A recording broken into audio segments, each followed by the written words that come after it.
तुलनात्मक अशा प्रकारचं कोणतंही आरक्षण या देशामध्ये तसं पाहिलं तर लागू झालं नाही। वेगवेगळी सरकार आली, वेगवेगळ्या सरकारांनी, मग ते काँग्रेस असेल, राष्ट्रवादी असेल, शिवसेना असेल, बीजेपी असेल, या सर्वांनीच आम्हाला फसवण्याचं काम केलं। या ठिकाणी काँग्रेस आणि राष्ट्रवादी काँग्रेसची सरकार या महाराष्ट्रामध्ये निर्माण झाली। भटक्या विमुक्तांसाठी वसंतराव विमुक्त जाती जमाती आर्थिक विकास महामंडळ स्थापन झालं, परंतु त्या विकास महामंडळाला कोणत्याही प्रकारची कवडी या सरकारने दिली नाही।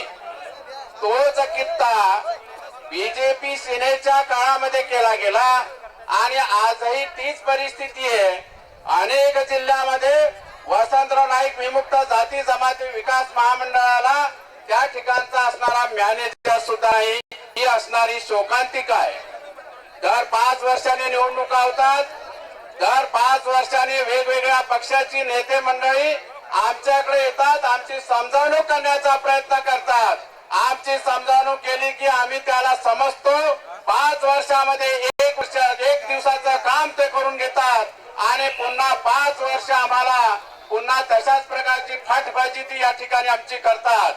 आणि म्हणून या ठिकाणी खऱ्या अर्थानं भटक्या विमुक्तांचा असणारं 4% रिझर्वेशन हळूहळू जातींची संख्या वाढली आणि ते 11% अबकड अशा स्वरूपामध्ये त्या ठिकाणी दिलं गेलं। परंतु या ठिकाणी राजकीय असेल, सेवा विषयक असेल किंवा शैक्षणिक असेल, कोणत्याही प्रकारच्या रिझर्वेशनची पूर्तता या सरकारांनी केली नाही। आणि म्हणून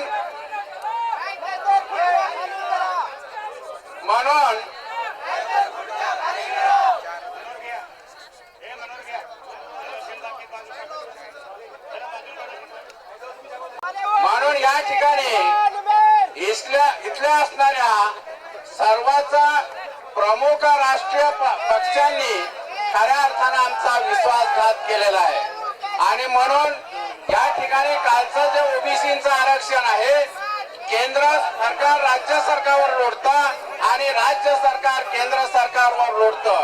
राज्याने त्यासाठी राज्य मागास आयोगाची निर्मिती केली, निधीची घोषणा केली, एक फुटकी कवडीही त्या आयोगाला दिली नाही। तर सर्व कार्यकर्त्यांना नम्र विनंती आहे, एक हे झाल्यानंतर ते बाजूला घ्या। संदेश चव्हाण नेहमी तुम्हाला विनंती करतायत, सांगतायत, आणि सगळ्या कार्यकर्त्यांनी साईडला होऊन गोंधळ करू नका। थोडंसं भाषण चालू आहे, तेही शांतपणाने ऐका। आणि म्हणून या ठिकाणच्या सर्वच असणाऱ्या पक्षांनी आमची फसवणूक केली असेल तर आम्हाला विचार करण्याची वेळ आहे। महाराष्ट्र आणि कर्नाटक वेगवेगळ्या राज्यातून आलेला हा घोष सेनेचे पदाधिकारी आणि कार्यकर्ते, तशाच प्रकारचे या ठिकाणच्या वेगवेगळ्या असणाऱ्या संघटना, ओबीसीच्या जातीने या संघटना, भटक्या विमुक्तांच्या जातीने या संघटना आपल्याला राज्याच्या संपूर्ण भागामध्ये एकत्रित कराव्या लागतील। या निवडणुकीच्या अगोदर आज जे काही घोषणा या ठिकाणी केल्या जाणार आहे त्याची पूर्तता होणार नसेल तर आपल्याला खऱ्या अर्थानं आपल्याला समजून चुकायचंय की कोणत्याही प्रकारचं सरकार आमचं काही बरं करू शकत नाही। आम्हाला सत्ता ताब्यात घेतली पाहिजे, आम्ही सत्तेचे वाटेकरी झालो पाहिजे आणि कोणत्याही परिस्थितीमध्ये येणारं राज्य हे भटक्या विमुक्त आणि ओबीसीचं असलं पाहिजे। आज या ठिकाणी या लोकांना बरं पडतंय कारण आम्ही वेगवेगळ्या जाती आणि धर्मामध्ये विभागलो गेलो। ओबीसीच्या असणाऱ्या 3743 जाती, इथल्या असणाऱ्या एससीच्या 1,500 जाती आणि या आदिवासींच्या असणाऱ्या 1,000 जाती, अल्पसंख्याकाच्या म्हणून 6,743 जातीमध्ये आम्हाला विभागून टाकलं आणि म्हणून 6,743 जाती ह्या एकत्र होणार नाही। आणि जोपर्यंत ह्या एकत्र होणार नाही, अडाणी आणि अज्ञानी राहतील, तोपर्यंत आम्हाला या राज्यावर या देशावर राज्य करता येईल अशा प्रकारची समजूत राज्यकर्त्यांची झालेली आहे। आणि म्हणून यांना खुर्चीवरून खाली उतरवण्याची वेळ खऱ्या अर्थानं 2024 ची असणारी संधी आपण समजायची आहे। त्या अगोदर जो कोणी पक्ष, मग तो काँग्रेस असेल, बीजेपी असेल, राष्ट्रवादी असेल, शिवसेना असेल, आम्हाला कोणत्याही पक्षाचा घेणं देणं नाहीये. आमच्या मागण्या जे कोणी मंजूर करेल त्यांच्या सोबत राहायचं का नाही आपल्याला सर्वांना विचार करावा लागेल. आणि पुन्हा एकदा विनंती करतो की आपण या वेगवेगळ्या भागातून या ठिकाणी मोठ्या आशेनं, मोठ्या अपेक्षेने या ठिकाणी आलेले आहात. अपेक्षा पूर्ण होतील असं काही मला वाटत नाही. चुकून जर झाल्या तर ते आपलं नशीब समजा, कारण वेळोवेळी आम्हाला जे काही आमिषा दाखवले जातात त्या आमिषाला आम्ही बळी पडतो आणि त्या बळी पडून हे लोक 5-5 वर्ष सत्ता काबीज करतात. आणि म्हणून लक्ष ठेवणं आमचं गरजेचं आहे, कारण आपण मालक आहोत. या देशाचे मालक आम्ही जर असेल तर या ठिकाणी जे काही 5 वर्षाचे आम्ही सेवक निवडून दिले यांच्याकडे लक्ष असणं गरजेचं आहे. साधा उदाहरण आहे, एखादा सालदार आम्ही ठेवला, तो व्यवस्थित काम करत नसेल तर 1 वर्षानंतर त्याला आम्ही सुट्टी देतो, त्याचा हिशोब करतो. ही लोक सालोसाल आमच्या उरावर बसलेली आहेत. आमचं शेतच काय यांनी बांध सुद्धा विकून टाकलेले आहेत. आणि म्हणून या लोकांना या सत्तेवर पोहोचण्याच्या ऐवजी आम्हाला ही सत्ता ताब्यात घ्यावं लागेल. या दृष्टिकोनातून आपण विचार करावा. या ठिकाणी अनेक मान्यवर या ठिकाणी बोलणार आहेत आणि तत्वाचा भारतीय राष्ट्रीय काँग्रेसचे महाराष्ट्र प्रदेश अध्यक्ष नानाभाई पटोले सुद्धा या ठिकाणी आलेले आहेत. ते काय घोषणा करतात आणि त्याबद्दल कशा प्रकारची पूर्तता होणं हे पाहणं गरजेचं आहे. आणि म्हणून या ठिकाणी माझे 2 शब्द लांबलेले इथं थांबवतो. जय संविधान, जय भारत. या ठिकाणी मी फक्त एक विनंती करेन की आपण शांत चित्तेने या ठिकाणी बसण्यासाठी आलेले आहोत. जाग्यावरून कोणी उठायचं नाही. ब्लॅक कमांडोचं काम ब्लॅक कमांडो करत आहेत. इतरत्र बाकीचे जे लोक आहेत त्यांनी कृपया आपापल्या जागेवर बसायचं आहे. इकडे कोणी थांबणार नाही. आणि ब्लॅक कमांडो वाल्यांना विनंती आहे, आपण त्या लोकांना जागेवर बसवा. आपण सहकार्य करा. खाली बसायचं आहे. यानंतर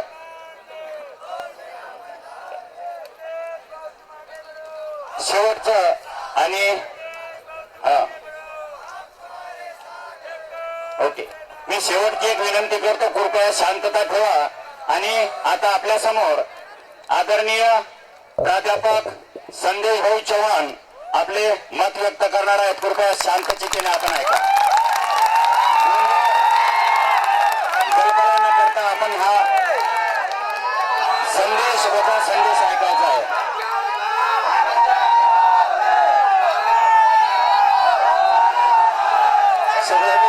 सगळ्यांनी खाली बसायचं. सगळ्यांनी खाली बसा. हॅलो, सर्व कमांडोना माझी विनंती आहे, आजूबाजूला जे लोक उभे आहेत त्यांना विनंती करा की थोडा वेळ बसा म्हणून. आम्ही त्या समाजातून बिलॉंग करतो, त्या समाजात जन्माला आलो. जो समाज आजही रोडवरती किंवा कुठे दगड फोडत दिसतोय ते उन्हातानात. काय तुम्ही आम्ही आपल्या समाजासाठी 2 तास 1 तास उन्हात बसू शकत नाही? माझी विनंती आहे तुम्हाला की कृपया येऊन बसा. सर्व कमांडोला विनंती आहे, बाजूला सावलीत बसलेले सर्व लोक इथे येऊन बसतील. संदेश भाऊ तुम आगे बढ़ो. शांत बस. चला शांत बसा. ओबीसी के सम्मान में ऐकून घ्या. बस संपत.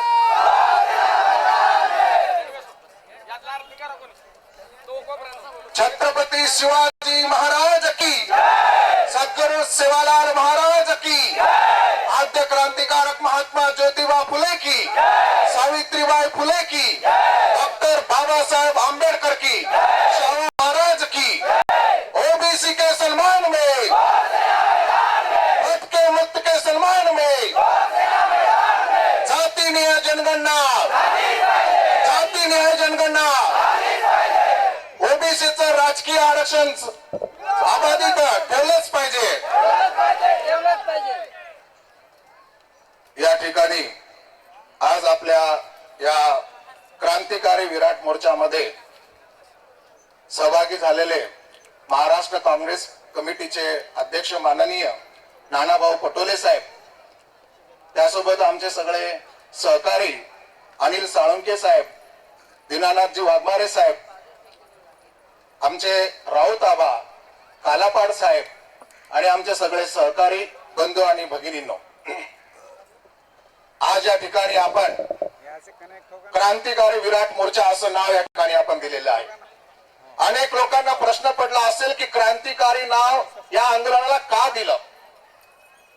तर यामागची पार्श्वभूमी अशी आहे की या आंदोलनामध्ये सहभागी झालेले जेवढे काही आमचे सहकारी आहेत हे कुठल्याही पक्षाला पार्टीला कुणालाही आश्रित म्हणून काम करत नाहीत. हे स्वाभिमानी स्वतंत्र भूमिका घेऊन काम करणारे लोक आहेत आणि इथे बसलेला जनसमुदाय देखील हा स्वयंप्रेरणेने आलेला आहे.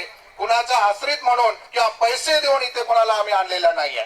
म्हणून आजच्या या आंदोलनाला आम्ही क्रांतिकारी असं नाव त्या ठिकाणी दिलेलं आहे. माझ्या बंधूंना आणि भगिनींनो, माझ्या आधी इथे अनेक वक्त्यांनी आपले विचार या ठिकाणी व्यक्त केलेले आहेत. त्यांनी या कार्यक्रमाची आणखीन काही पार्श्वभूमी आपल्या समोर इथे व्यक्त केलेली आहे. या आंदोलनाच्या माध्यमातून सगळ्यात महत्वाची मागणी आहे की या देशातील, आम्ही म्हणतो की फक्त ओबीसीचीच नव्हे तर या देशातील सगळ्या जातीच्या लोकांची जात न्याय जनगणना झाली पाहिजे. ही अत्यंत प्रमुख मागणी आहे आणि ही मागणी काय नवीन नाही आहे. मागील अनेक वर्षापासून ही मागणी इथे या देशामध्ये ही मागितल्या जाते. परंतु या मागणीचा साकल्याने आणि सिरियसपणे गांभीर्याने कोणी आतापर्यंत विचार केलेला नाही. ही फार मोठी दुर्दैवाची बाब आहे.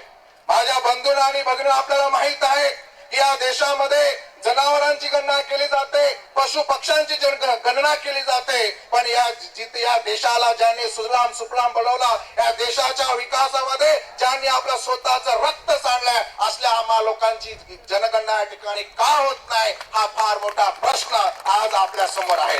माझ्या बंधूंना आणि भगिनींनो, मला तर कधी कधी वाटतंय या भारत सरकारपेक्षा जे ब्रिटिश सरकार चांगलं होतं की काय. त्यांनी 1931 ला त्या ठिकाणी जात न्याय जनगणना केली होती. किमान त्यांच्या समोर एक मानवीय दृष्टिकोन होता. या देशामध्ये जेवढे लोक वास्तव्याला राहतात त्यांच्यावर कुणावर अन्याय झाला नाही पाहिजे. कारण जिसकी जितनी संख्या भारी उसकी उतनी भागीदारी हा तत्व घेऊन किमान त्या ब्रिटिश लोकांनी तर 1931 ला जनगणना जात न्याय जनगणना केली. त्यानंतर मला वाटते की त्यानंतर 2018 मध्ये जाती न्याय जनगणना करण्यासाठी काँग्रेस पक्षाने प्रयत्न केला. तो देखील प्रयत्न त्या ठिकाणी असफल झालेला आहे. आणि माझ्या बंधूंना आणि भगिनींनो, 1941 मध्ये देखील जात न्याय जनगणना झाली होती, पण त्यावेळेला देखील ती जात न्याय जनगणना प्रकाशित केलेली नाही आहे. मला सांगायचा मुद्दा आहे की या सरकारमध्ये ओबीसी प्रवर्गातील, भटकेमुक्त प्रवर्गातील, या देशातील आणि राज्यातील जेवढे काही आमदार आहेत, खासदार आहेत, मंत्री आहेत, मला या आंदोलनाच्या माध्यमातून खणकावून सांगायचं आहे की यांनी आपल्या पदाचा राजीनामा दिला पाहिजे. यांच्याकडून ही गोष्ट असेल, मला यांना सांगायचं यांना जात न्याय जनगणना जर हे करू शकत नसतील तर यांनी त्यांच्या पदावर राहण्याचा नैतिक अधिकार यांना मुळीच नाही. म्हणून तुमच्या आमच्या सर्वांच्या वतीने, या भारत देशातील भटकेमुक्त ओबीसीच्या वतीने मी या भारतातील सगळे भटकेमुक्त ओबीसी प्रवर्गातील जेवढे आमदार, खासदार, मंत्री आहेत त्यांनी राजीनामा द्यावा, या प्रकारची मागणी या ठिकाणी मी आपल्या निमित्ताने ते करीत आहोत. माझ्या बंधूंना आणि भगिनींनो, तुम्हाला माहित आहे जोपर्यंत या देशातील जाती न्याय जनगणना होणार नाही तोपर्यंत आपले कुठलेच प्रश्न आहे ते सोडवले जाणार नाहीत. कारण सगळ्या प्रश्नाचं मूळ या जाती न्याय जनगणनेमध्ये दडलेलं आहे. आणि इथलं शासन प्रशासन, मी म्हणेल ठीक आहे, काँग्रेस पक्षाने प्रयत्न केले, नानाभाऊ पटोले साहेब इथे हजर आहेत, त्यांनी मागे विधिमंडळामध्ये ठराव पास केला, पण पुढे काय झालं हे आम्हाला अजून माहिती नाहीये. मला सांगायचे की साहेब, आम्हाला प्रयत्न नको, आम्हाला रिझल्ट हवाय आणि जे लोक रिझल्ट देतील त्यांच्या सोबत आम्ही खांद्याला खांदा लावून द्यायला तयार असू. पण आमची कळकळीची आणि तळमळीची विनंती आहे, या देशामध्ये जाती न्याय जनगणना झाली पाहिजे. कारण जोपर्यंत जाती न्याय जनगणना होणार नाही तोपर्यंत कुणाला किती सुविधा पुरवाव्यात, कुणाचा किती हक्क अधिकार आहे आणि आतापर्यंत किती मिळालेला आहे आणि किती मिळालेला नाही हे कळणार नाही. आपण कुठल्या आधारावर आर्थिक बजेटची त्या ठिकाणी आपण नोंद करताय का आर्थिक बजेट त्या ठिकाणी आपण अलोकेट करता. आपल्याकडे जनगणना नाही आहे, आपल्याकडे लोकसंख्या नाही आहे आणि असे अंदाजपंची आपण मनात येईल त्याप्रमाणे या आर्थिक सुविधा म्हणा, या भारत सरकारच्या सुविधा म्हणा, त्याची सुविधा आपण लोकांपर्यंत पोहोचवण्याचं काम त्या ठिकाणी करता. पण कुठल्या आधारावर करता हा फार मोठा प्रश्न या ठिकाणी आपण विचारात घेतला पाहिजे. माझ्या बंधू आणि भगिनींनो, ज्या दिवशी ही जाती न्याय जनगणना होईल त्या दिवशी आपल्या अनेक प्रश्नांचे उत्तर आपल्याला मिळतील आणि आपला हक्क अधिकार किती आहे, या देशातील आपला वाटा किती आहे, आपला हिस्सा किती आहे तो आपल्याला कळेल. आणि ज्या दिवशी आपल्याला आपला हक्क वाटा हिस्सा कळेल त्या दिवशी आपण पेटून उठू. म्हणून इथलं सरकार आपल्याला घाबरते की यांना जर माहित झालं की आपला अधिकार किती आहे, आपला वाटा किती आहे, आपला हिस्सा किती आहे, हे जर यांना माहित झालं तर हे जागे होतील आणि आपल्याला राजकारण करणं देखील, सरकार चालवणं देखील मुश्किल होईल. म्हणून इथलं शासन प्रशासन घाबरत आहे. परंतु मी पुन्हा यांना आज ताकीद देऊ इच्छितो की आज हा जनसमुदाय स्वतःच्या स्वयंप्रेरणे आलेला आहे. जर जात न्याय जनगणना आपण लवकर केली नाही तर संपूर्ण देशामध्ये हे आंदोलन आम्ही तीव्र करू आणि जात न्याय जनगणना झाल्याशिवाय त्या देशाचं सरकार देखील एक दिवस चालू देणार नाही, एवढी ताकदीने आम्ही आंदोलनामध्ये सहभागी झालेलो आहोत. माझ्या बंधूंनो आणि भगिनींनो, त्यानंतर आपली दुसरी अत्यंत महत्वाची मागणी ती अशी आहे की ओबीसीचं स्थानिक स्वराज्य संस्थेतील जे राजकीय आरक्षण आहे ते राजकीय आरक्षण आता मध्य प्रदेश नंतर महाराष्ट्रामध्ये देखील ते राजकीय आरक्षण संपल्यात जमा आहे. आता काल परवा मला वाटते 4 तारखेला किती तारखेला सुप्रीम कोर्टाने निर्णय दिला की ओबीसीचं राजकीय आरक्षणाचा कुठलाही विचार न करता त्वरित आपण इलेक्शन घ्यावं, निवडणूक त्या ठिकाणी घ्यावी, अशा प्रकारचं त्या ठिकाणी या सुप्रीम कोर्टाने निर्णय दिलेला आहे. परंतु इथे नानाभाऊ पटोले आहेत आणि या देशाला महाराष्ट्रातील सगळ्याच पक्षातील आमदार खासदार मंत्र्यांना मी ठणकावून सांगतो, जर आमचं राजकीय ओबीसीचं राजकीय आरक्षण आपण दिलं नाही तर आम्ही कदाचित या महाराष्ट्रामध्ये इलेक्शन देखील होऊ देणार नाही. त्यासाठी आमचा हाच अधिकार पाहिजे. कारण या देशाला सुजलाम सुफलाम बनवण्यासाठी, या महाराष्ट्राला सुजलाम सुफलाम बनवण्यासाठी आम्ही लोकांनी रक्त सांडलेला आहे. आमचा गोरबंजारा समाज या देशाने त्याने इथे देशातले जेवढे रस्ते आहेत ती रस्ते आम्ही दिली. एका काही इथल्या लोकांना अन्न धान्य पुरवण्याचं काम आम्ही केलंय आणि या मावळ्यांनी सुद्धा अनेक मोठ्या प्रसंगात त्यांनी आपल्या जीवाची पर्वा न करता फार मोठ्या प्रमाणात काम केलेलं आहे. मला वाटतंय की मागे सुप्रीम कोर्टाने किंवा मला हायकोर्टाने काय इम्पेरिकल डेटा मागितला होता सरकारकडून, राज्य मागासवर्गीय आयोगाकडून इम्पेरिकल डेटा मागितला होता. पण राज्य मागासवर्गीय आयोगाने देखील फक्त डोळे दाखविना केला आणि जाणून बुजून ज्या प्रकारचा डेटा त्या ठिकाणी द्यायला पाहिजे होता त्या प्रकारचा डेटा तिथे दिला नाही. तेच मला सांगायचं आहे की मराठा समाजाचा जेव्हा प्रश्न होता त्यावेळेला महाराष्ट्र सरकारने निष्णात वकील त्या ठिकाणी दिला आणि ज्यावेळेला आमचा प्रश्न येतो त्यावेळेला यांना वकील मिळत नाही, हे वकील देऊ शकत नाही. म्हणजे हे सरकार किती भेदभावी सरकार आहे, आमच्या सोबत किती अन्याय अत्याचार करतोय हे आपण इथे लक्षात घेतलं पाहिजे. म्हणून इथे बसलेल्या सगळ्या बंधूंना आणि भगिनींना आणि या भारतातील सगळ्या भटकेमुक्त ओबीसी प्रवर्गातील लोकांना मी आवाहन करतो की जोपर्यंत ओबीसीचं स्थानिक स्वराज्य संस्थेतील राजकीय आरक्षण मिळणार नाही तोपर्यंत या महाराष्ट्रात आपण इलेक्शन निवडणूक होऊ द्यायची नाही. यासाठी आपण कंबर कसावी आणि यासाठी इथून पुढे आपण काम करूया. माझ्या भगिनींनो, माझ्या बंधूंनो, मला सांगायचं असं आहे की सुरुवात ओबीसीचं स्थानिक स्वराज्य संस्थेतील आरक्षणापासून सुरुवात झालेली आहे. हा षडयंत्र आहे, ही सुरुवात आहे. सुरुवात आहे याचा अर्थ असा आहे की पुढे भविष्यामध्ये आपल्याला जे नोकरीमध्ये आपल्याला जे शासन दरबारी जे आपल्याला जे संविधानिक आणि वैधानिक जो आपल्याला आरक्षण मिळतो तो आरक्षण देखील संपवण्याचं कटकारस्थान या माध्यमातून या सरकारने केलेलं आहे, या इथल्या देशातील या सत्ताधारी लोकांनी केलेलं आहे. माझा आरोप आहे सगळ्याच पक्षाच्या लोकांवरती की आपण करताय काय आणि इथले सगळे भटकेमुक्त ओबीसी आमदार खासदारांना सांगणं आहे की तुम्ही सगळे एकत्रित येऊन हा लढा का उभा करत नाही, यासाठी तुम्ही का झगडत नाही, कित्येक दिवस आमच्या मतांचं राजकारण तुम्ही करणार आहे. माझ्या बंधूंना आणि भगिनींना तुम्हाला सांगायचं आहे की आपण आता शहाणा झाला पाहिजे, आपण आता समजदार झाला पाहिजे. आपले दोस्त कोण, दुश्मन कोण, आपले कोण, परके कोण हे आपल्याला समजून घेतलं पाहिजे आणि ज्याची जागा त्याला आपण दाखवल्याशिवाय राहिले नाही पाहिजे. या स्वरूपातली आपण त्या गोष्टी केल्या पाहिजे. माझ्या बंधूंना आणि भगिनींनो, या ठिकाणी आणखीन एक महत्वाची मागणी म्हणजे ती भटकेमुक्त प्रवर्गावर जी काय नॉन क्रिमिनलची अट त्या ठिकाणी लावली.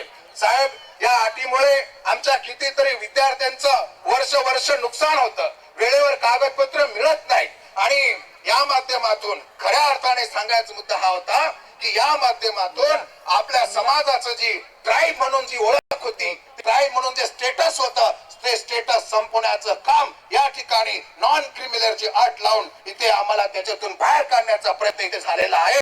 म्हणून आमच्या लोकांनाही या भटकेमुक्त प्रवर्गालाच नॉन क्रिमिनलची अट का लागू होते, दुसरे लोक क्रिमिनल मध्ये येत नाहीत का, हा एक प्रश्न या ठिकाणी मला सांगा असं वाटतो. म्हणून ही जे काही जाचक अट आहे नॉन क्रिमिनलची, ती अट रद्द झाली पाहिजे. कारण याआधी मला वाटते काही 2014 मध्ये आणि 2005 मध्ये राज्य मागासवर्गीय आयोगाने त्या ठिकाणी शिफारस केली होती, या भटकेमुक्त प्रवर्गातील ही नॉन क्रिमिनलची जाचक अट रद्द झाली पाहिजे. 2005 आणि 2014 ला शिफारस केल्यानंतर देखील जर इथलं सरकार ही जाचक अट रद्द करत नसेल तर यांच्या डोक्यामध्ये काय शिस्त आहे, यांची धारणा काय आहे, आपल्याबद्दल किती भेदभावाची भूमिका या ठिकाणी ते घेत आहेत, हे आपण चांगल्या प्रकारे समजून घेतलं पाहिजे. आणि ते तशा प्रकारची वागणूक आपण लक्षात घेऊन आपण पण त्यांना त्यांची जागा त्या ठिकाणी दाखवून दिली पाहिजे, असं मला या ठिकाणी सांगायचं आहे. माझ्या बंधूंना आणि भगिनीनं त्यासोबत आणखीन महत्वाच्या काही मागण्या या ठिकाणी मला सांगायच्या आहेत. की आता सारथी आणि बार्टीचं प्रकरण फार चांगल्या प्रकारे गाजतंय. सारथी आणि बार्टीच्या माध्यमातून मराठा समाज आणि SC/ST समाजाच्या मुलांना तेथे शिष्यवृत्ती दिल्या जाते, तिथे त्यांना शिकण्यासाठी पुढे जाण्यासाठी सुविधा दिल्या जातात. त्याचप्रमाणे माझी मागणी आहे या सरकारला की जे महाज्योती आहे, महाज्योतीची देखील अंमलबजावणी प्रभावीपणे त्या ठिकाणी झाली पाहिजे. आणि सगळ्यात महत्वाची मागणी महाज्योतीच्या बाबतीमध्ये अशी आहे की महाज्योतीचं जे संचालक मंडळ आहे, त्या संचालक मंडळामध्ये भटकेमुक्त प्रवर्गातील आणि विशेष मागास प्रवर्गातील प्रतिनिधीची त्या ठिकाणी नेमणूक झाली पाहिजे. ही फार महत्वाची मागणी आणि आपण ते करू शकता, होऊ शकतं, ते तरी आपण या माध्यमातून आपण सरकारपर्यंत पोहोचून ती मागणी आपण त्या ठिकाणी पूर्ण कराल. त्यासोबत आपल्याला माहित आहे की गेल्या अनेक वर्षापासून इथे नोकर भरती होत नाहीये, बिंदू नामावलीप्रमाणे नोकर भरती होत नाही. ती नोकर भरती तात्काळ त्या ठिकाणी झाली पाहिजे.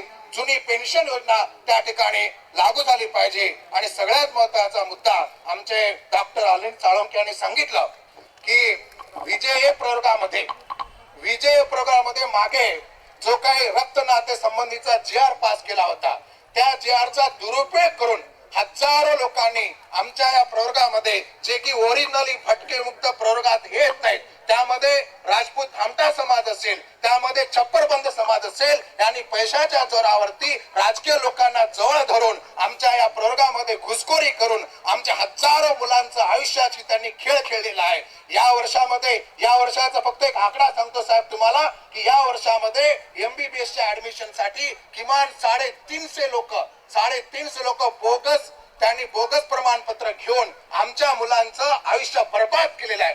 एका वर्षामध्ये फक्त मेडिकल फील्ड मध्ये जर 350 लोक घुसखोरी करत असतील तर दरवर्षी वेगवेगळ्या फील्ड मध्ये किती लोक त्या ठिकाणी घुसखोरी करत असतील याची आपण विचार करू शकता की हा केवढा मोठा अन्याय त्या ठिकाणी होतो. म्हणून ही जात वैधता प्रमाणपत्राची जी पद्धत आहे त्या पद्धतीमध्ये कुठेतरी बदल व्हावा असं मला वाटतं. तर पहिली मागणी आमची आहे की आतापर्यंत ज्या लोकांनी चुकीच्या पद्धतीने जात वैधता प्रमाणपत्र घेतलेलं आहे आणि ज्यांनी कोणी ते दिलेलं आहे त्या अधिकाऱ्यांवरती आणि त्या लाभार्थ्यांवरती कठोर कारवाई त्या ठिकाणी झाली पाहिजे. आणि याच्यामध्ये सुधारणा करण्यासाठी म्हणून आमची मागणी आहे की जात वैधता प्रमाणपत्र आधी विभागीय ठिकाणी दिलं जात होतं, मध्यंतरी ते जिल्ह्याच्या ठिकाणी समिती निर्माण केली आणि तिथे फार मोठा घोळ झाला. म्हणून ही जात वैधता प्रमाणपत्र निर्दोष जी प्रक्रिया आहे ती प्रक्रिया निर्दोष करण्यासाठी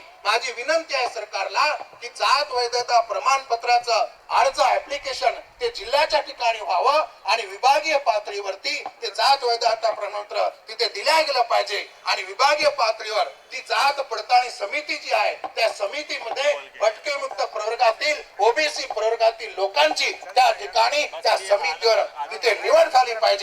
आणि त्यासोबत प्रत्येक तालुक्यात जिल्ह्यामध्ये संपूर्ण महाराष्ट्रामध्ये हा भटकेमुक्त प्रवर्गातील समाज कुठे कुठे वास्तव्याला आहेत, कोणत्या तालुक्यामध्ये कोणत्या जिल्ह्यामध्ये वास्तव्याला आहेत त्याची एक अद्ययावत यादी दरवर्षी जर प्रदर्शित झाली तर लक्षात येईल की कुठला समाज कुठे ते चुकीच्या पद्धतीने जात वैधता प्रमाणपत्र करून घेतो आणि या गोष्टीला आळा बसेल म्हणून ही एक मागणी त्या निमित्ताने आम्ही आपल्या या आंदोलनाच्या माध्यमातून या सरकारकडे करीत आहोत. माझ्या बंधूंना आणि भगिनींनो, त्यासोबत केंद्र सरकारची राष्ट्रीय विमुक्त भटक्या जमाती विकास व कल्याण बोर्ड द्वारा प्रायोजित राज्यात विमुक्त भटक्या जमातीचे सर्वेक्षण करावे ही देखील एक महत्वाची मागणी या ठिकाणी आपण करतो. आणि त्यासोबत 2019 ला घोषणा केल्याप्रमाणे ओबीसी व भटके विमुक्तांसाठी प्रत्येक जिल्ह्यात मुला मुलींसाठी त्या ठिकाणी वसतिगृह झाला पाहिजे ही फार महत्वाची मागणी आहे. साहेब, मला सांगायचं आहे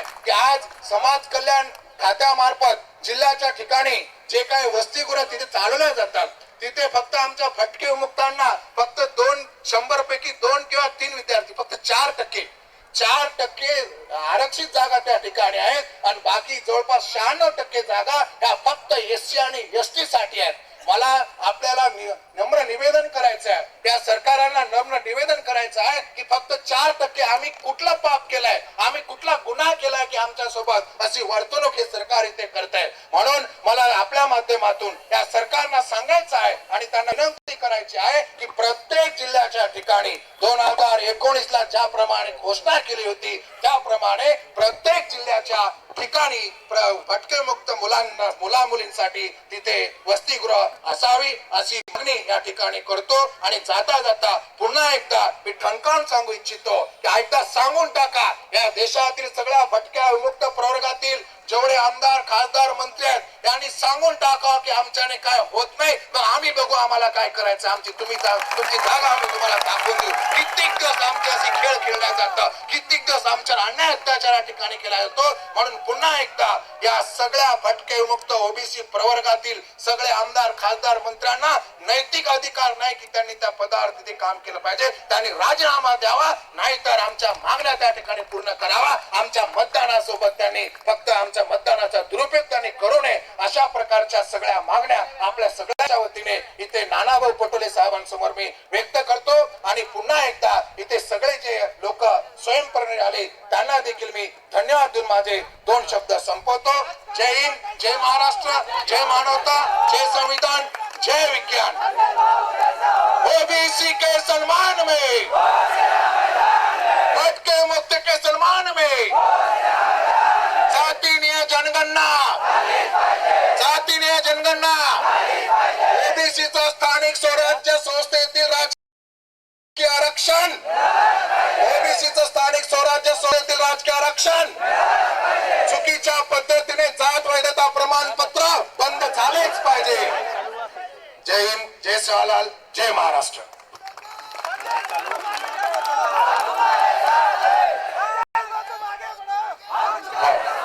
धन्यवाद संदेश भाऊ.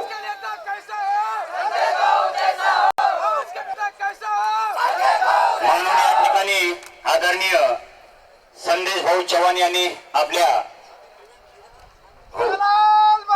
या ठिकाणी आदरणीय सन्माननीय साहेबांना निवेदन देण्याची जी प्रथा आहेत, मी सर्व विमुक्त भटके ओबीसी प्रवर्गातील सर्व मान्यवर मंडळींना विनंती करतो की आपलं जे मागणं आहे ते मागणीचं निवेदन जे आहे ते साहेबांकडे सुपूर्द करत आहेत. आपण या ठिकाणी समजून घेऊया आपल्या ज्या मागण्या आहेत त्या मागण्या पूर्ण करण्यासाठी जे निवेदन देत आहोत त्या निवेदनाला उत्तर देण्यासाठी मी सन्माननीय आदरणीय नानाभाऊ पटोले साहेबांना विनंती करतो की ह्या आमच्या ज्या मागण्या आहेत त्या मागण्या आपण ज्या पद्धतीने संदेश भाऊंनी सांगितलेलं आहे त्या पद्धतीने त्या मागण्यांवर विचार करावा आणि विमुक्त भटके ओबीसी समाजाला न्याय द्यावा. धन्यवाद साहेब. ए मित्रा, माईक सुरू करायला लावते sir. Rathod sir, Anil sir, mike सुरू करेल ना घडी चालू.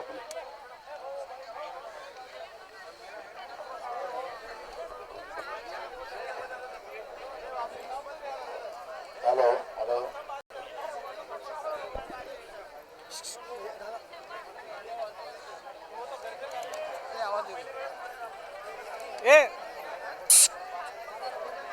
अक्षय पुढे टाकलं पुढे. शिवसेनेच्या वतीनं आज आझाद मैदानावर आपल्या ओबीसी एनटी व्हीजेएनटी या समाजाच्या न्यायिक अधिकाराची ही लढाई घेऊन या ऐतिहासिक मैदानावर ज्यांच्या नेतृत्वामध्ये आपण सगळेजण या ठिकाणी आलात ते आमचे मित्र प्राध्यापक संदेश चव्हाण, त्याचप्रमाणे आमच्या भटक्या विमुक्ताचे नेते दीनानाथ वाघमारेजी, आमचे दुसरे या संघटनेमध्ये आणि विशेष करून तळागाळामध्ये काम करणारे आमचे दशरथ आबा राऊत, डॉक्टर रामकृष्ण कालापाड, डॉक्टर अनिल साळुंके, आमच्या ताई डॉक्टर कुमारी प्रियंका राठोड, आकाश जाधव, आमचे महाराष्ट्र प्रदेशचे काँग्रेसचे महासचिव देवानंद पवारजी, या कार्यक्रमाला उपस्थित असलेली मंचावर सगळी सन्मान्य मंडळी आणि मोठ्या संख्येनं या ठिकाणी उपस्थित झालेल्या माझ्या माता बहिणी, आमचे सगळे वडीलधारी मंडळी, आमचे सगळे युवक मित्र. संदेश मला म्हणाले होते की भाऊ आमचा असा मोर्चा येतोय आणि या मोर्चाला आपण आले पाहिजे. मी संदेशला त्याच वेळेस सांगितलं की 100 माणसं आले तरी ओबीसी आणि भटक्या विमुक्तांच्या या ज्वलंत प्रश्नासाठी मी कुठेही राहिलो तरी मी आझाद मैदानाच्या या कार्यक्रमाला येणार. आणि कारण की मुंबई सारख्या शहरामध्ये राज्यातून प्रत्येक जिल्ह्याच्या कान्याकोपऱ्यातून आपण इथं आलेला आहे. पहिलेच महागाईचा काळ आहे, पहिलेच मोठ्या प्रमाणात बेरोजगारी आहे, हातात पैसे नाही, हातात काम नाही, आणि आता मोर्चे काढणे सुद्धा आणि मोठ्या संख्येने लोक येणं सुद्धा आता हे फार कठीण काम आहे.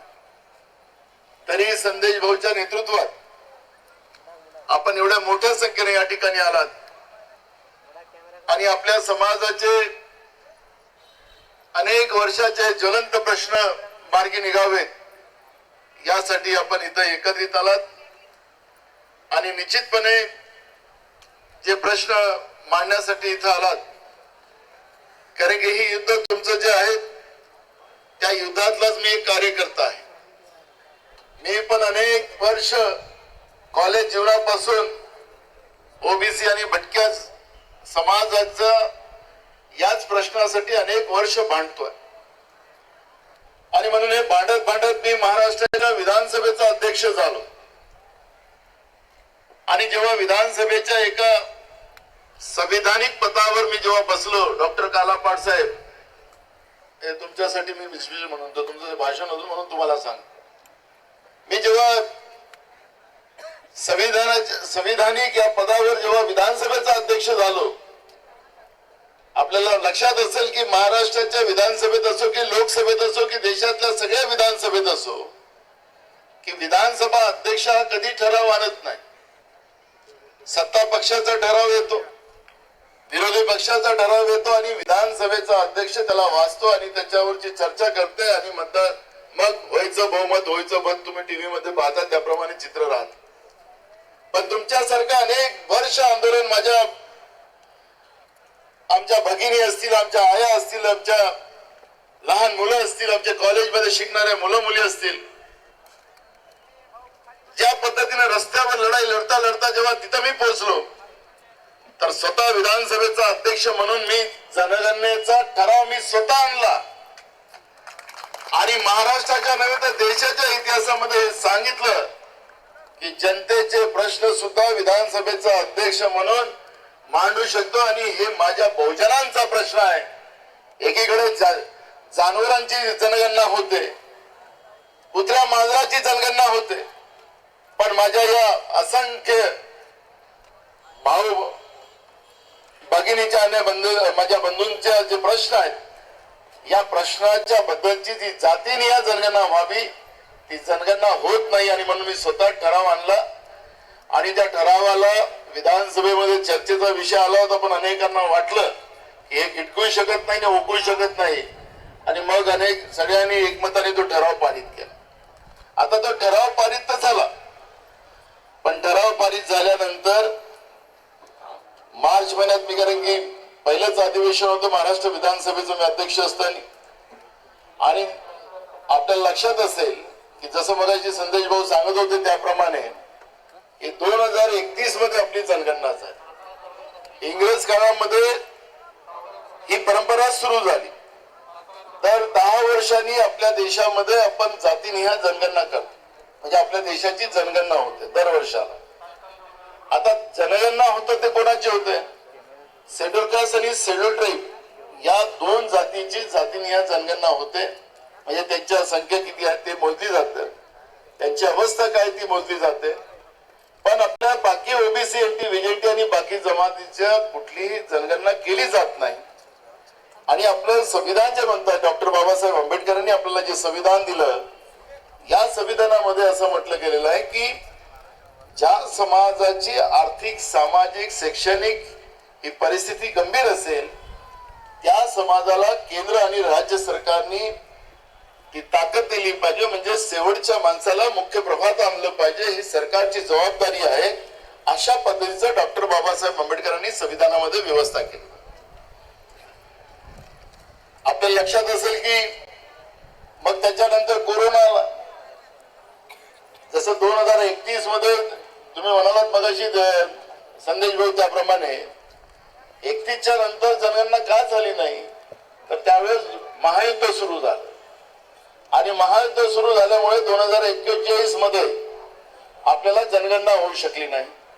1947 मध्ये देशाला स्वातंत्र्य मिळालं, आणि मग ही जनगणनेची परंपरा थांबली, आणि मग त्याच्यानंतर ही सगळी परिस्थिती अशीच राहिली. आपल्या लोक अशिक्षित होते, आपल्या लोकांना माहिती नव्हती, आणि मग या सगळ्या गोष्टी तशाच पेंडिंग राहिल्यात, आणि मग अजूनही जनगणनेच्या मुळे आपली सगळी अवस्था झालेली आहे. त्याचं मूळ तेच आहे. पण तुमच्या मताशी मी सहमत आहे. खरं तर असावे लागतात जातीचे, हे येड्यागबाड्याचे काम नाही. हे कोणी सांगितलं आपल्याला? आपल्या संतांनी सांगितलं, आणि तेही आपल्या बहुजन संतांनी सांगितलं. हो डॉक्टर, हे आपल्या बहुजन संतांनी सांगितलं. असावे लागते जातीचे, हे येड्यागबाड्याचे काम नाही. ज्याचं जे तर त्यालाच कळतं, बाहेरच्याला नाही कळत, बाहेरच्याला नाही कळत. आणि आपल्याला बाबासाहेब आंबेडकरांनी सांगितलं की वालवर सत्ता कामाची. आपलं दुर्लक्ष राहिलं, आपण शेळ्या मेंढ्यासारखे मतदानाच्याच प्रक्रियेत राहिलो. खऱ्या अर्थानं आम्ही आमदार खासदार बनवले नाही, बनवले हा भाग नाहीये, पण सत्तेचा वाटा आणि निर्णय घेणारी व्यवस्था ही आपली झाली नाही, आणि त्याच्यामुळे आपला सत्यानाश झाला. वसंतराव नाईक साहेब राज्याचे मुख्यमंत्री झाले, आपले झाले, पण त्या काळामध्ये आपला राज्याला विकासाच्या झोतात नेण्याचा प्रयत्न वसंतराव नाईक साहेबांनी केला. या राज्यामध्ये जे इरिगेशन जे काही आहेत, आज तलाव असतील, मोठे डॅम असतील, ते आदरणीय वसंतराव नाईकांनी बनवलेले आहेत. या राज्यामध्ये जेवढे पॉवर स्टेशन आहेत, मग दुर्गापूरचं पॉवर स्टेशन असेल, चंद्रपूरचं, मराठवाड्यातले पॉवर स्टेशन असतील, कोराडीचे असतील, खापरखेडा असेल, या सगळे पॉवर स्टेशन हे वसंतराव नाईकांनी केले. या राज्याच्या शेतकऱ्यांच्या शेतामध्ये पाणी गेलं पाहिजे, हे राज्य नेहमी त्याच्या कोणाच्या घरात अंधार राहू नये याची काळजी वसंतराव नाईकांनी केली. या राज्यातल्या प्रत्येक माणसाला मुख्य प्रवाहात आणण्याचं काम वसंतराव नाईकांनी केलं, आणि त्या माध्यमातून हे राज्य प्रगती पदावर नेण्याचं काम केलं. पण राज्य प्रगती पदावर नेत असताना ही जे संविधानिक अडचणी ज्या होत्या, त्या अडचणीतही माझा समाज पुढे येईल, आणि मी नसेल तरी माझ्या नंतर येणारी व्यवस्था ह्या पद्धतीची आमच्या लोकांना न्याय देणार, ही अशी भूमिका त्यावेळेस वसंतराव नाईक साहेबांच्या मनात असेल असं आपण आम्ही समजू. आणि पण साहेब गेल्यानंतर सुधाकर नाईक साहेब आले, त्यांनी पण जलसंधारणामध्ये मोठं काम केलं.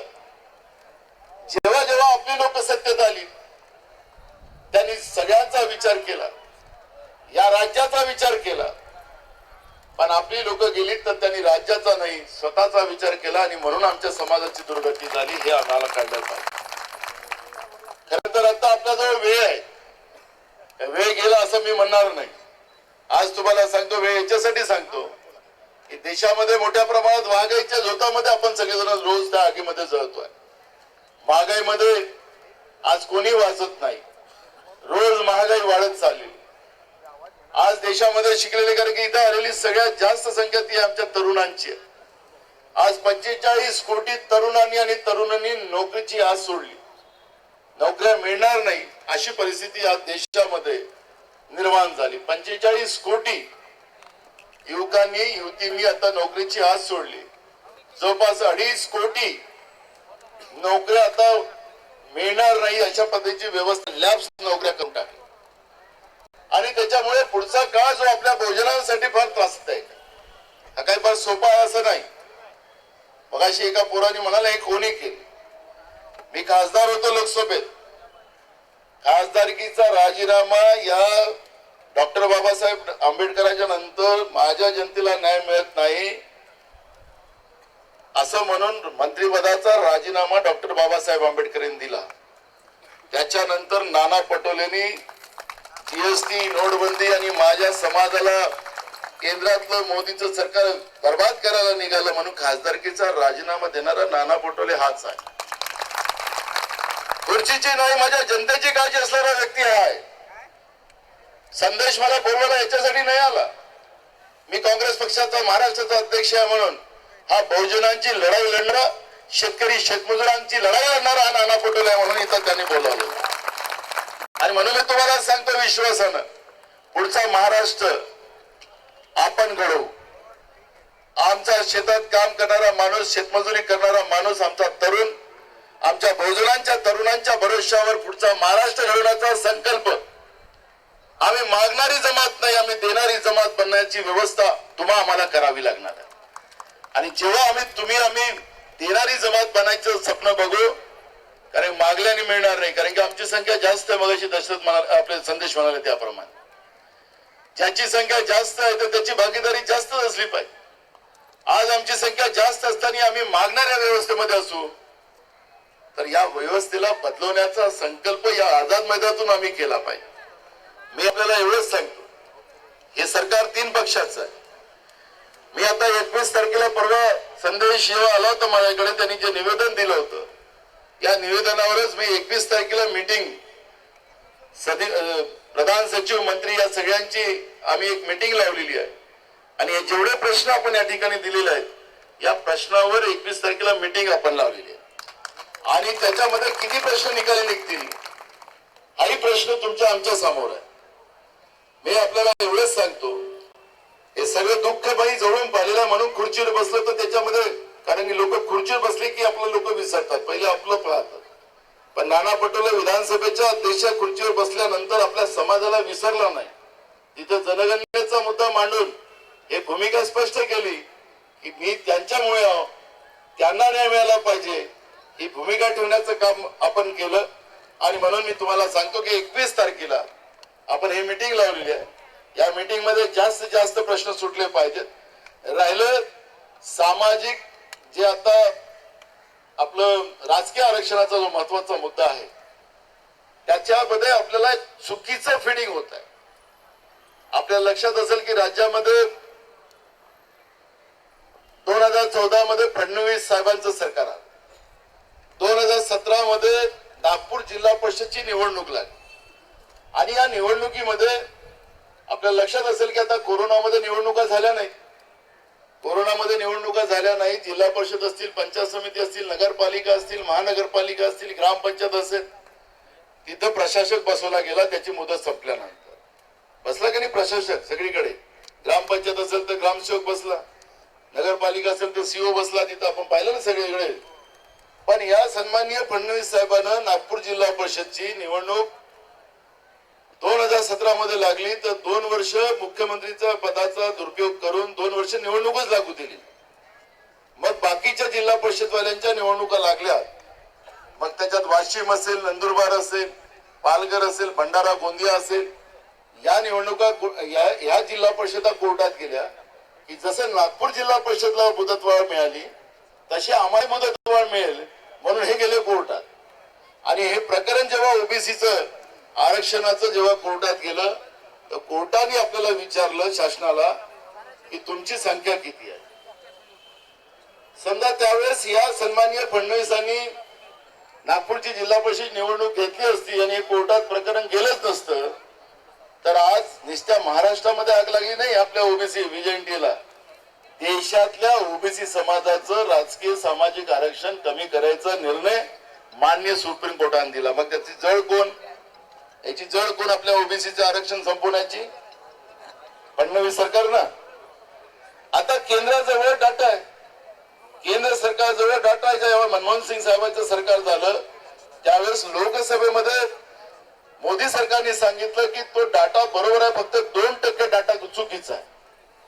किती टक्के डाटा चुकीचा? फक्त 2%. 98% डाटा बरोबर आहे, फक्त 2% डाटा हा चुकीचा आहे. आता 2%नं काय आभाळ कोसळणार आहे? 98% बरोबर आहे. ते म्हणतात की आम्ही हा डाटा दाखवणारच नाही. त्यांनी सुप्रीम कोर्टालाही सांगितलं, त्यांनी ढकललं आता राज्यावर. आता आपला गैरसमज आहे. मी तुम्हाला सांगतो की जनगणनेचे अधिकार संविधानाप्रमाणे हे राज्याला नाही, कारण की राज्याने जनगणना केली तर तिचा व्हॅल्यूच नाही. आणि म्हणून राष्ट्रीय जनगणना हाच त्याच्यातला महत्वाचा भाग आहे. आता याला एम्पिरिकल डाटा, त्याला इंग्रजी शब्द लावून आपल्याला बनवलं जातं, फिरवलं जातं. आता आपल्याला इंग्रजी कळते थोडीफार, आपणही शिकलेलो होतो. ओबीसीचे लोक भटक्या विमुक्त जातीचे, आपण काही अनपढ राहिलो नाही. सांगून त्याला एम्पिरिकल डाटा करा, त्यांनी राज्याने पहा. सांगायचं तात्पर्य असं राहिलं, मराठ्याचं तुम्ही मगाशी सांगत होता, त्या मराठ्याच्या ह्याच्यामध्ये मराठ्याच्या तोंडाला पाणी पुसलं त्या फडणवीसानं. फारच हुशार माणूस तो, त्यानं त्याच्या तोंडाला पाणी पुसलं. 2017 मध्ये पण नरेंद्र मोदीच्या सरकारने लोकसभेमध्ये कायदा केला की राज्य सरकारला कुठल्याही जातीला आरक्षण देण्याचे अधिकार नाही. तेव्हा सांगितलं 2017 मध्ये. आणि या महाराष्ट्रानं विधानसभेची निवडणूक 2019 लागतं म्हणून 2018 मध्ये महाराष्ट्राच्या विधानसभेमध्ये मराठाला आरक्षण देण्याचा कायदा पारित केला. गायकवाड आयोग जो होता त्या आयोगाचं सुप्रीम कोर्टाने किती त्याच्यावर ताशेरे ओढले ते पण आपण वाचलं असाल प्राध्यापक साहेब. म्हणजे कालापाड साहेब, मी तुम्हाला सांगतो की हे जसं आपल्याला एक धडा होता की एक ससा झाडा खालून चालला होता, त्याच्या अंगावर पान पडतंय, तो पान पडल्याबरोबर त्या सस्याला वाटतं की आभाळ पडल्या म्हणून तो सुसाट पडतो आणि काट्या गोट्यातून जातो आणि रक्त बोंबाळ होऊन मरतो. अशी परिस्थिती या व्यवस्थेनं आपली करून ठेवली. आज आपल्याला एखादी गोष्ट टाकायची आणि सांगायचं की असं झालं आणि आपण त्याच्याच मागे फिरतो आणि तिथंच आपल्या समाजाचं नुकसान होते. मी आपल्याला एवढंच सांगतो की संघ ज्याचं नाव तर आपल्याला सगळ्यांना पाठच झाले, त्याचे सर्व मोहन भागवतजी यांनी एकदा नाही त्यांनी अनेकदा सांगितलं की आम्हाला आरक्षण मुक्त भारत करायचं. एकदा नाही अनेकदा सांगितलं. आपण इथं कशासाठी आलो? आरक्षणासाठी. संघाचे प्रमुख मोहन भागवतजीने सांगितलं की आम्हाला आरक्षण नको, आरक्षण आम्हाला रद्द करायचं. आता संघ आणि भाजपचा संबंध काय हे तर तुम्हालाही माहिती आहे. आता एकदम आता देशाचे प्रधानमंत्री कुठले आहेत तर संघाचेच आहेत.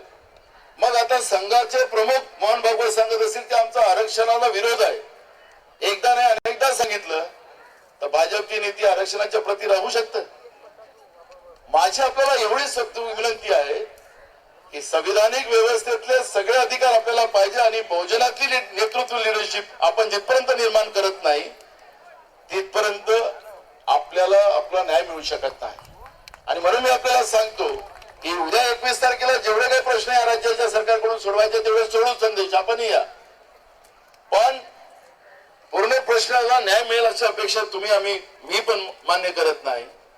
आणि कोरोना आला नसता हे जनगणनेचा मुद्दा मी विधानसभेचा अध्यक्ष असताना तुमच्या जनगणनेच्या मोर्चात मीच आलो असतो, कारण की ठराव करून सुद्धा केंद्र सरकार हे मान्य करत नाही. राज्याच्या 13 कोटी लोकांना फक्त महाराष्ट्राच्याच विधानसभेने केलं नाही, माझ्या नंतर देशातल्या अनेक विधानसभांनी मग ठराव केला आणि मग देशामध्ये आपल्या लोकांमध्ये एक मोठी चालना मिळाली होती आणि जनगणना केंद्र सरकारला करावं लागली असती.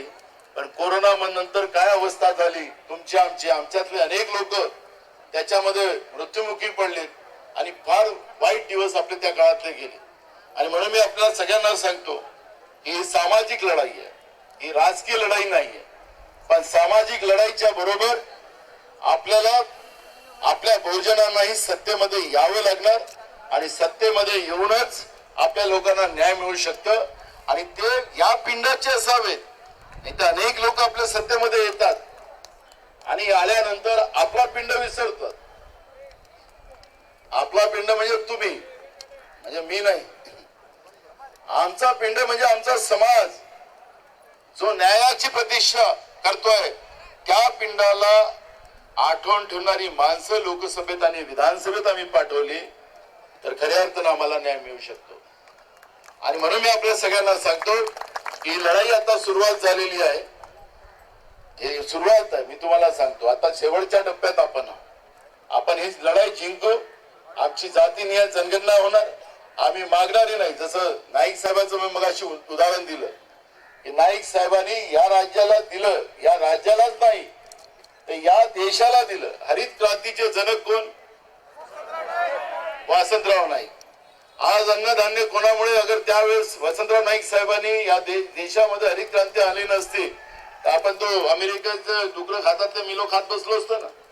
म्हणजे हरित क्रांतीचे जनकही वसंतराव नाईक. या राज्यामध्ये ऊर्जा निर्माण करणारे त्याचे जनक वसंतराव नाईक. वसंतराव नाईक. आणि म्हणून मी तुम्हाला सांगतो आम्ही त्यांचे वंशज आहोत. आणि म्हणून मी तुम्हाला सांगतो की ही लढाई आपण त्यांच्या विचाराने पुढे नेणार आहोत. आणि म्हणून मी महाराष्ट्रामध्ये आमची एक मागणी आपण करणार आहोत सरकारला. बार्टी सारथी व महाज्योती धर्तीवर राज्यामध्ये वनारटी म्हणजे वसंतराव नाईक यांच्या नावाने सुद्धा आमच्या भटक्या विमुक्त जमातीसाठी त्या पद्धतीचं एक संस्था उभी करावी आणि आमच्या भटक्या विमुक्त जातीसाठी सुद्धा, मुलांसाठी मुलींसाठी सुद्धा त्या पद्धतीची व्यवस्था करावी. आणि म्हणून मी अशा अनेक विषय आहेत, मी त्याच्यावर आता या ठिकाणी चर्चा करणार आहे. 21 तारखेला आपण त्या मीटिंग मध्ये सगळ्या गोष्टी काढू. आणि म्हणून मी तुम्हाला सगळ्यांना या निमित्तानं सांगतोय की या लढाईमध्ये मी तुमच्या बरोबर आहोत. तुमच्या बरोबर आहोत नाही तर ही लढाई पूर्ण होतपर्यंत हा नाना पटोले शांत बसणार नाही अशी भूमिका मी या ठिकाणी व्यक्त करतो. पुन्हा आपल्या सगळ्यांना मनापासून शुभेच्छा देतो आणि माझे 2 शब्द पूर्ण करतो. धन्यवाद. धन्यवाद साहेब. चांगल्या प्रकारचं आणि माहितीपर मार्गदर्शन आम्ही आपणाला केलं त्याबद्दल मी मनस्वी अभिनंदन करतो. आणि या ठिकाणी बरोबर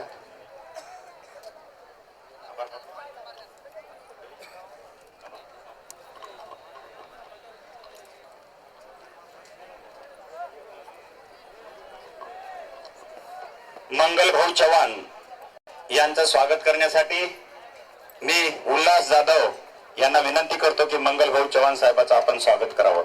आजू होतो जल्दी.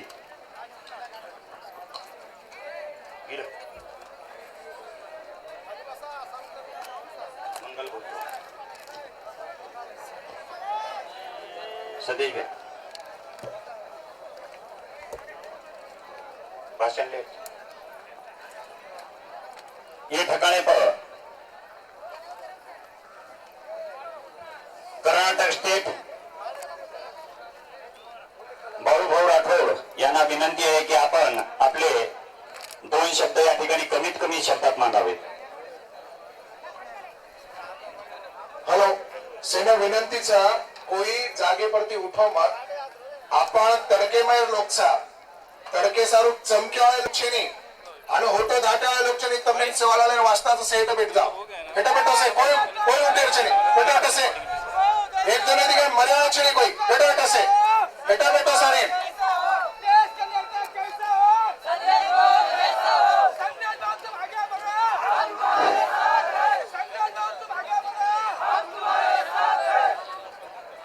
या भारत देशामध्ये विचाराची क्रांती करणारे महामानवाच्या चरणी नतमस्तक होऊन बंजारा समाजाचे आराध्य दैवत क्रांतिकारी महान सद्गुरू सेवालाल महाराजांच्या चरणी नतमस्तक. ज्या माणसाने आपल्या विचाराला या भारत देशाला नसून तर अख्ख्या जगामध्ये एका विचाराच्या धागेमध्ये बांधण्याचा प्रयत्न केला असे महामानव काशीनाथ नाईक यांना आठवण करून या ठिकाणी या मंचावर उपस्थित सर्व मान्यवर सर्वांना मी धन्यवाद करू इच्छितो. मी कर्नाटक राज्याचा गौरसेनेचा एक शिपाई एक सैनिक या नात्याने या ठिकाणी मला बोलण्याला संधी दिल्यात आदरणीय पटोले साहेबांना मी विनंती करू इच्छितो. साहेब आपण बोलत होतात या बंजारा समाजाचा कुठेही गावामध्ये नोंद नाहीये. साहेब हे पूर्ण भारत देशामध्ये गायीला गाय म्हणतात, म्हशीला म्हशी म्हैस म्हणतात आणि या पूर्ण भारत देशामध्ये कुत्र्या मांजराला एका नावाने ओळखतात. पण आमच्या बंजारा समाजाला कुठे लमानी, कुठे बाजीगर, कुठे बंजारा, कुठे काही काही नावाने ओळखतात. साहेब आम्ही माणसं आहोत का काय आहोत प्रश्न आहे. आणि प्रत्येक गोष्टीला साहेब नुसतं महाराष्ट्र समाज महाराष्ट्र राज्यातला समाज नाही तर कर्नाटक राज्यातला बंजारा समाज आपल्या सोबत आहे. मी ठणकावून सांगू इच्छितो या ठिकाणी. अरे माझ्या बाळावर या महाराष्ट्र राज्याला वसंतराव नाईकांनी एवढा मोठा वसा दिला आणि या वसंतराव नाईकाच्या वंशजांना आज उन्हामध्ये तडपावं लागतं. ही शर्मेची गोष्ट आहे. आणि वसंतराव नाईकाची आठवण करा. या सत्ताधाऱ्यांना लाज वाटू द्या. वसंतराव नाईकाच्या वंशजांनी या उन्हामध्ये तडपत बसणार आहे. या हक्कासाठी भीक मागत आहे. वेळ खूप बोलायचं पण या ठिकाणी थोडासा वेळ दिलात याच्यासाठी हम खड़े हैं मैदान में. अरे हम खड़े हैं मैदान में हमें जवाब चाहिए. हम खड़े हैं मैदान में हमें जवाब चाहिए. अगर जवाब सवाल बन जाए तो हमें इनकलाब चाहिए. धन्यवाद साहेब धन्यवाद. धन्यवाद. या ठिकाणी आभार प्रदर्शन करण्यासाठी मी आदरणीय लक्ष्मण भाऊ आभार प्रदर्शनासाठी लक्ष्मण भाऊ यांना विनंती करतो आणि